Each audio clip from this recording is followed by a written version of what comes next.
Hi hello ನಮಸ್ಕಾರ. Welcome to Anika Abhishek cooking and logs channel. ಹೇಗಿದ್ದೀರಾ ಎಲ್ಲರೂ? ಆರಾಮಾಗಿದ್ದೀರಾ ಅಂತ ಭಾವಿಸ್ತೀನಿ. ನಾನಂತೂ ತುಂಬಾ ಅದ್ಭುತವಾಗಿದ್ದೀನಿ. ನಾನಿವತ್ತು ಸಿಂಪಲ್ಲಾಗಿ ಪನ್ನೀರ್ ಬಿರಿಯಾನಿ ಮಾಡೋದು ಹೇಗೆ ಅಂತ ನಿಮಗೆಲ್ಲ ತೋರಿಸ್ಕೊಡ್ಬೇಕು ಅಂತ ಹೇಳಿ ಮಾಡ್ತಾಯಿದ್ದೀನಿ. ನಾನು ಕೂಡ ತಿನ್ನಬೇಕು ಅನ್ನೋ ಆಸೆ ರೀ, ಅಷ್ಟೇ. ಸೊ ಹೇಗೆ ಮಾಡೋದು ನೋಡೋಣ ಬನ್ನಿ. ತುಂಬಾ ಚೆನ್ನಾಗಿ ಬಂದಿತ್ತು, ಟೇಸ್ಟ್ ಅಂತೂ ಅಲ್ಟಿಮೇಟ್. ಮೊದಲಿಗೆ ಇದನ್ನು ಮಾಡೋದಕ್ಕೆ ಪನ್ನೀರ್ ಬೇಕು, ಮೇನ್ ಇಂಗ್ರೀಡಿಯೆಂಟು.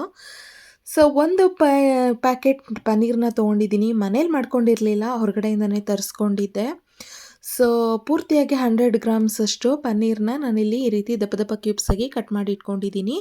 ಅದರ ಜೊತೆಗೆ ರುಬ್ಬೋದಕ್ಕೆ ಅಂತ ಹೇಳಿ ಒಂದು ಬೆಳ್ಳುಳ್ಳಿ, ಹಾಗೆ ಸ್ವಲ್ಪ ಶುಂಠಿ, 5ರಿಂದ 6 ಹಸಿ ಮೆಣಸಿನ್ಕಾಯಿ, ಅದ್ರ ಜೊತೆ ಸ್ವಲ್ಪ ಪುದೀನ, ಹಾಗೆ ಸ್ವಲ್ಪ ಕೊತ್ತಂಬರಿ ಸೊಪ್ಪು ಪುದೀನ ಸ್ವಲ್ಪ ಜಾಸ್ತಿನೇ ತೊಗೊಂಡಿದ್ದೀನಿ. ಹಾಗೆ ಪಲಾವ್ ಮಾಡೋದಕ್ಕೆ ಅಂತ ಹೇಳ್ಬಿಟ್ಟು ಈರುಳ್ಳಿ, ಟೊಮೆಟೊ ಹಾಗೆ ಕೊತ್ತಂಬರಿ ಸೊಪ್ಪನ್ನು ಕಟ್ ಮಾಡಿ ಇಟ್ಕೊಂಡಿದ್ದೀನಿ. ಈ ರೀತಿ ರುಬ್ಬಿ ಮೀಡಿಯಮ್ ಪೇಸ್ಟಾಗಿ ರಫ್ ಆಗಿ ಮಾಡ್ಕೋಬೇಕು. ನಾನಿಲ್ಲಿ ಬಿರಿಯಾನಿಗೆ ಬಾಸ್ಮತಿ ರೈಸ್ನ ಯೂಸ್ ಮಾಡ್ತಾ ಇದ್ದೀನಿ. ಇಂಡಿಯಾ ಗೇಟ್ ಬಾಸ್ಮತಿ ರೈಸ್ ನಾನು ಯೂಸ್ ಮಾಡ್ತಿರೋದು. ಯಾವುದೇ ಬಾಸ್ಮತಿ ರೈಸ್ ಯೂಸ್ ಮಾಡಿದ್ರು ನೀಟಾಗಿ ವಾಶ್ ಮಾಡಿಕೊಂಡು ಅಟ್ಲೀಸ್ಟ್ ಒಂದು 20 ಮಿನಿಟ್ಸು ನೆನೆಸ್ಬೇಕು. ಸೊ ನಾನಿಲ್ಲಿ 10 ಮಿನಿಟ್ಸ್ ನೆನೆಸ್ಕೊತಾ ಇದ್ದೀನಿ. ಸೊ ಇದಾದಮೇಲೆ ಇಲ್ಲಿ ಪನ್ನೀರ್ ಫ್ರೈ ಮಾಡ್ಕೊತಾ ಇದ್ದೀನಿ. ಪನ್ನೀರ್ ಫ್ರೈಗೆ ಪಾತ್ರೆನ ಬಿಸಿಯಾಗೋದಕ್ಕೆ ಇಟ್ಬಿಟ್ಟು ಅದಕ್ಕೆ ನಾನು ಅಮೂಲ್ ಅವ್ರದ್ದು ಬಟರ್ ಯೂಸ್ ಮಾಡ್ತಾ ಇದ್ದೀನಿ. ಪನ್ನೀರನ್ನ ಯಾವಾಗಲೂ ತುಪ್ಪ ಅಥವಾ ಬೆಣ್ಣೆಯಿಂದನೇ ಫ್ರೈ ಮಾಡಿಕೊಂಡ್ರೆ ತುಂಬ ಟೇಸ್ಟಿಯಾಗಿರುತ್ತೆ. ಇದು ನಾನು ಯೂಸ್ ಮಾಡ್ತಿರೋದು ಸಾಲ್ಟೆಡ್ ಬಟರು. ನಾರ್ಮಲ್ ಬಟರ್ನು ಕೂಡ ಯೂಸ್ ಮಾಡ್ಬೋದು. ಈಗ ನೋಡಿ, ಇಡೀ ಪಾತ್ರೆಗೆ ಬಟರ್ನ ಸ್ಪ್ರೆಡ್ ಆಗೋ ರೀತಿ ತಿರುಗಿಸ್ಕೊಂಡು ಈ ರೀತಿ ಕಟ್ ಮಾಡ್ಕೊಂಡಿರುವಂಥ ಪನ್ನೀರ್ ಕ್ಯೂಬ್ಸ್ನ ನಾನಿಲ್ಲಿ ಸೇರಿಸ್ಕೊಳ್ತಾ ಇದ್ದೀನಿ. ಸೊ ಅದು ನೀಟಾಗಿ ಆ ತುಪ್ಪ ಅಥವಾ ಬೆಣ್ಣೆ ನಾವೇನು ಹಾಕಿರ್ತೀವಲ್ಲ ಅದ್ರ ಜೊತೆ ನೀಟಾಗಿ ಫ್ರೈ ಆಗಬೇಕು. ನೋಡಿ, ಈಗ ಎಲ್ಲ ಪನ್ನೀರ್ ಕ್ಯೂಬ್ಸನ್ನು ನಾನು ಈ ರೀತಿ ಫ್ರೈ ಮಾಡ್ಕೊತಾ ಇದ್ದೀನಿ.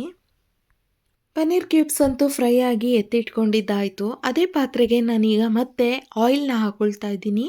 ಕುಕ್ಕಿಂಗ್ ಆಯಿಲ್ನ ಹಾಕ್ಕೊಂಡು ಇಲ್ಲಿ ಗೋಡಂಬಿ, ಚಕ್ಕೆ, ಲವಂಗ, ಜಾಯಿಕಾಯಿ, ಪಲಾವ್ ಎಲೆ, ಹಾಗೆ ಸ್ವಲ್ಪ ಕಸೂರಿ ಮೇಥಿ, ಪಲಾವ್ಗೆ ಏನೇನು ಬೇಕೋ ಎಲ್ಲ ಇಂಗ್ರೀಡಿಯೆಂಟ್ನು ಕೂಡ ಸೇರಿಸ್ಕೊಂಡು ಚೆನ್ನಾಗಿ ಫ್ರೈ ಮಾಡ್ಕೊತಾ ಇದ್ದೀನಿ.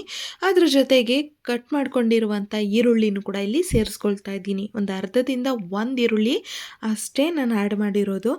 ಸೊ ಇದಿಷ್ಟನ್ನು ಹಾಕಿ ಚೆನ್ನಾಗಿ ಫ್ರೈ ಮಾಡ್ಕೊಂಡಿದ್ದಾದಮೇಲೆ ಒಂದು ಅರ್ಧದಷ್ಟು ಟೊಮೆಟೊನು ಕೂಡ ಆ್ಯಡ್ ಮಾಡ್ಕೊಳ್ತಾ ಇದ್ದೀನಿ. ಯಾವುದೇ ಬಿರಿಯಾನಿಗಾದರೂ ಅರ್ಧದಷ್ಟು ಟೊಮೆಟೊ ಆ್ಯಡ್ ಮಾಡಿದ್ರೆ ಸ್ವಲ್ಪ ಒಂದು ಫ್ಲೇವರ್ ಕೊಡುತ್ತೆ, ಚೆನ್ನಾಗಿರುತ್ತೆ. ಸೊ ಈಗ ಎಲ್ಲವೂ ಫ್ರೈ ಆಗಿದೆ ಅಂತ ಅಂದಮೇಲೆ ನಾನೇನು ರುಬ್ಬಿಟ್ಕೊಂಡಿದ್ನಲ್ಲ ಗ್ರೀನ್ ಮಸಾಲ, ಅದನ್ನು ಕೂಡ ಇಲ್ಲಿ ನಾನು ಆ್ಯಡ್ ಮಾಡ್ಕೊಳ್ತಾ ಇದ್ದೀನಿ. ತುಂಬ ನೀಟಾಗಿ ಇದನ್ನು ಈ ರೀತಿ ತಿರುಗಿಸ್ಕೋಬೇಕಾಗುತ್ತೆ. ಚೆನ್ನಾಗಿ ಹಸಿ ವಾಸನೆ ಹೋಗೋವರೆಗೂ ಈ ರೀತಿ ಎಲ್ಲನೂ ಫ್ರೈ ಮಾಡ್ಕೊಂಡಿದ್ದಾದಮೇಲೆ ಸ್ವಲ್ಪ ಬಿರಿಯಾನಿ ಮಸಾಲ, ಹಾಗೆ ಸ್ವಲ್ಪ ಅರಿಶಿನ, ಅದ್ರ ಜೊತೆಗೆ ಸ್ವಲ್ಪ ಗರಂ ಮಸಾಲ ಇಷ್ಟನ್ನು ನಾನು ಆ್ಯಡ್ ಮಾಡ್ಕೊಳ್ತಾ ಇದ್ದೀನಿ. ಯಾವುದೇ ಥರ ಒಂದು ರೆಸಿಪಿ ಮಾಡಬೇಕಾದ್ರೂ ತುಂಬ ಯೋಚನೆ ಮಾಡಿ ಮಾಡಬೇಕು ಅನ್ನೋದೇನಿಲ್ಲ ನನಗೆ. ಥಟ್ ಅಂತ ಮಾಡಿಬಿಡ್ತೀನಿ. ಸೊ ಬಿರಿಯಾನಿ ಮಸಾಲ ನನ್ನ ಹತ್ರ ಆಲ್ರೆಡಿ ಇದೆ. ಯಾರಿಗಾದ್ರೂ ಅದು ಪೌಡರ್ ಹೇಗೆ ಮಾಡೋದು ಅಂತ ಬೇಕು ಅಂದರೆ ಕಮೆಂಟ್ ಮಾಡಿ ತಿಳಿಸ್ಕೊಡ್ತೀನಿ. ಬಟ್ ಇಲ್ಲ ಅನ್ನೋರು ಅಂಗಡಿಯಿಂದನೇ ಬಿರಿಯಾನಿ ಮಸಾಲಾನ ಆ್ಯಡ್ ಮಾಡ್ಕೋಬೋದು. ಸೊ ಈಗೆಲ್ಲವೂ ಫ್ರೈ ಆದಮೇಲೆ ಪನ್ನೀರನ್ನು ನಾನಿಲ್ಲಿ ಆ್ಯಡ್ ಮಾಡ್ಕೊಳ್ತಾ ಇದ್ದೀನಿ. ಆಲ್ರೆಡಿ ನಾವು ರೋಸ್ಟ್ ಮಾಡಿದ್ವಿ ಅಲ್ವಾ ಬಟರಲ್ಲಿ, ಅದೇ ಪನ್ನೀರನ್ನು ಇಲ್ಲಿ ಆ್ಯಡ್ ಮಾಡಿ ಚೆನ್ನಾಗಿ ಫ್ರೈ ಮಾಡಿಕೊಂಡು ರುಚಿಗೆ ತಕ್ಕಷ್ಟು ಉಪ್ಪನ್ನು ಸೇರಿಸ್ಕೊತಾ ಇದ್ದೀನಿ. ಹಾಗೆ ನಾವು ಏನು ರುಬ್ಬಿದ್ವಲ್ಲ ಅದೇ ಮಸಾಲದ ನೀರನ್ನು ಇಲ್ಲಿ ಸೇರಿಸ್ಕೊಳ್ತಾ ಇದ್ದೀನಿ. ಸೊ ಎಲ್ಲನೂ ಹಾಕಿ ಈ ರೀತಿ ಪನ್ನೀರ್ಗೆ ಆ ಮಸಾಲ ಎಲ್ಲ ನೀಟಾಗಿ ಸೆಟ್ ಆಗೋವರೆಗೂ ಈ ರೀತಿ ಫ್ರೈ ಮಾಡ್ಕೋಬೇಕು. ನಿಜವಾಗ್ಲೂ ಆ ಅರೋಮಾ ಮಸಾಲದ್ದು ಎಷ್ಟು ಚೆನ್ನಾಗಿತ್ತು ಅಂದರೆ ಸೂಪರ್ವಾಗಿತ್ತು. ತಿಂದವ್ರಿಗೆ ಗೊತ್ತು ಆ ಟೇಸ್ಟ್ ಅಂತಲೇ ಹೇಳ್ಬೋದು. ಸೊ ಸೂಪರಾಗಿ ಬಂದಿತ್ತು. ಆ ಅರೋಮಾ ಎಲ್ಲ ಮಾಡ್ತಾಯಿದ್ರೆ ಇನ್ನೂ ಸ್ವಲ್ಪ ಜಾಸ್ತಿನೇ ಬಿರಿಯಾನಿ ಮಾಡಬೇಕು ಅನ್ನಿಸ್ತಿತ್ತು ನನಗೆ. ಅಷ್ಟರಲ್ಲಿ ರೈಸು ಕೂಡ ಒಂದು 10 ನಿಮಿಷ ಆಗಿತ್ತು ಆಲ್ರೆಡಿ. ಅದು ಕೂಡ ಎಲ್ಲ ಚೆನ್ನಾಗಿ ನೆಂದಿತ್ತು. ಈಗ ಇಮಿಡಿಯೇಟಾಗಿ ನಾನು ಇದಕ್ಕೆ ರೈಸನ್ನು ಸೇರಿಸ್ಕೊಳ್ತಾ ಇದ್ದೀನಿ. ನಾವಿಲ್ಲಿ ಇಬ್ಬರೇ ಇರೋದು, ಅಟ್ಲೀಸ್ಟ್ ಒಂದು 3ರಿಂದ 4 ಜನ ತಿನ್ಬೋದು ಅನ್ನೋಷ್ಟು ಬಿರಿಯಾನಿನ ನಾನು ಮಾಡ್ತಾಯಿದ್ದೀನಿ. 1 ಕಪ್ಪಷ್ಟು ಬಾಸ್ಮತಿ ರೈಸು ಕರೆಕ್ಟಾಗಿ 2ರಿಂದ 3ಗೆ ಆಗುತ್ತೆ. ನಾನಿಲ್ಲಿ 1.5 ಕಪ್ಪಷ್ಟು ಸೇರಿಸ್ಕೊಂಡಿದ್ದೆ. ಸೊ ನೋಡಿ, ಈಗ ಎಲ್ಲ ರೈಸ್ನು ನೀಟಾಗಿ ಈ ರೀತಿ ಮಿಕ್ಸ್ ಮಾಡಿಕೊಂಡು ಈಕ್ವಲ್ ಟು ಕಪ್ ನಾವಿಲ್ಲಿ ಸೇರಿಸ್ಕೊಂಡಿದ್ದಾದಮೇಲೆ ಚೆನ್ನಾಗಿ ನೀರನ್ನು ಸೇರಿಸಿ ಒಮ್ಮೆ ಎಲ್ಲನೂ ಮಿಕ್ಸ್ ಕೊಟ್ಟು ಲಿಡ್ಡನ್ನು ಕ್ಲೋಸ್ ಮಾಡ್ಕೊಳ್ಳೋಣ. ಸೊ ಒಂದು ವಿಷಲ್ ಬರೋ ತನಕ ವೆಯ್ಟ್ ಮಾಡೋದೇ ಬೇಡ. ಬರ್ತಿದ್ದ ಹಾಗೇ ಆಫ್ ಮಾಡಿ ಲಿಡ್ನ ಓಪನ್ ಮಾಡಿದ್ರೆ ಬಿರಿಯಾನಿ ಈ ರೀತಿ ರೆಡಿಯಾಗಿತ್ತು ರೀ. ಎಷ್ಟು ಪರ್ಫೆಕ್ಟಾಗಿತ್ತು ಅಂತೀರಾ? ನನಗಂತೂ ಆ ಬಿರಿಯಾನಿ ನೋಡಿಬಿಟ್ಟು ಎಲ್ಲ ನಾನೇ ತಿಂದುಬಿಡ್ತೀನೇನೋ ಅನಿಸ್ಬಿಡ್ತು ನನಗೆ. ಅಷ್ಟು ಪರ್ಫೆಕ್ಟಾಗಿತ್ತು, ಅಷ್ಟು ಚೆನ್ನಾಗಾಗಿತ್ತು. ನಿಜವಾಗ್ಲೂ ಸೂಪರ್ ಬಿರಿಯಾನಿ ಅಂತಲೇ ಹೇಳ್ಬೋದು. ಸೊ ಯಾವ ಚಿಕನ್ ಮಟನ್ ಬಿರಿಯಾನಿನೂ ಕೂಡ ಇದ್ರ ಮುಂದೆ ಇಲ್ಲ, ಅಷ್ಟು ಪರ್ಫೆಕ್ಟಾಗಿ ಆಗಿತ್ತು.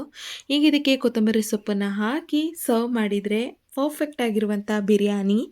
ಇದ್ರ ಜೊತೆಗೆ ನಾನು ಸ್ವಲ್ಪ ಮೊಸರು ಬಜ್ಜಿನೂ ಮಾಡಿಕೊಂಡಿದ್ದೆ, ಅಂದರೆ ಕರ್ಡ್ ರಾಯ್ತ. ಮೊಸರು ರಾಯ್ತ ಇದ್ರೇ ಈ ರೀತಿ ಸ್ಪೈಸಿ ಬಿರಿಯಾನಿಗಳೆಲ್ಲ ಟೇಸ್ಟ್ ಜಾಸ್ತಿ ಅನಿಸೋದು. ಸೊ ಇದ್ರ ಜೊತೆಗೆ ಈಗ ಮೊಸರು ಬಜ್ಜಿನೂ ಸೇರಿಸ್ಕೊಂಡು ಸ್ವಲ್ಪ ಸಲಾಡ್ ಸೌತೆಕಾಯಿನೂ ಕೂಡ ನಾನಿಲ್ಲಿ ಕಟ್ ಮಾಡಿ ಇಟ್ಕೊಂಡಿದ್ದೆ. ಎಲ್ಲನೂ ಸೇರಿ ನಮ್ಮ ಯಜಮಾನರಿಗೆ ನಾನು ಸರ್ವ್ ಮಾಡಿದೆ. ನಿಜವಾಗ್ಲೂ ಅವರಂತೂ ಅಲ್ಟಿಮೇಟಾಗಿ ತುಂಬ ಚೆನ್ನಾಗಿದೆ ಅಂತ ಹೇಳಿಬಿಟ್ಟು ಹೇಳ್ತಾಯಿದ್ರು. ನೋಡೋಣ ಬನ್ನಿ, ಅವರು ಕೂಡ ರಿವ್ಯೂ ಕೊಟ್ಟಿದ್ದಾರೆ. ಆಗಿದ್ದೇ ನಾನು ಅವರಿಗೆ ಪ್ಲೇಟ್ಗೆ ಸರ್ವ್ ಮಾಡಿಬಿಟ್ಟೆ. ಸೊ ಅವ್ರೇನು ರಿವ್ಯೂ ಕೊಡ್ತಾರೆ ನೋಡೋಣ ಬನ್ನಿ, ಇವಾಗ ಅವ್ರ ಹತ್ರನೇ ಹೋಗೋಣ.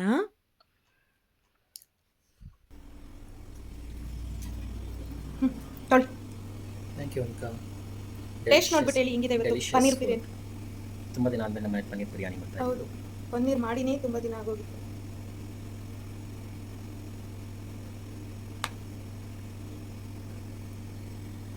ಸಖತ್ ಬಿಸಿಯಾಗಿದೆ.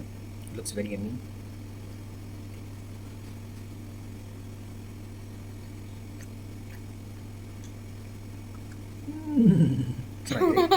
ಏನು ಸಿಹಿ ಕಹಿ ಚಂದ್ರ ಸರ್ ಥರ ಅಂತಿದ್ದೀರಾ? ಚೆನ್ನಾಗಿದೆ. Okay, thank you Anika. ಕೇಳಿದ್ರಲ್ಲ ಯಜಮಾನ್ರು ಏನು ರಿವ್ಯೂ ಕೊಟ್ಟರು ಅಂತ. ಸೊ ನೀವು ಕೂಡ ಟ್ರೈ ಮಾಡಿ. ಏನಾದರೂ ಒಪಿನಿಯನ್ಸ್ ಇದ್ದರೆ ಕಮೆಂಟ್ ಬಾಕ್ಸಲ್ಲಿ ಶೇರ್ ಮಾಡಿ. ಮತ್ತೊಂದು ಹೊಸ ವಿಡಿಯೋ ಜೊತೆ ಸಿಗ್ತೀನಿ. ಅಲ್ಲಿವರೆಗೂ ಟೇಕ್ ಕೇರ್, ಬಾಯ್ ಆಲ್.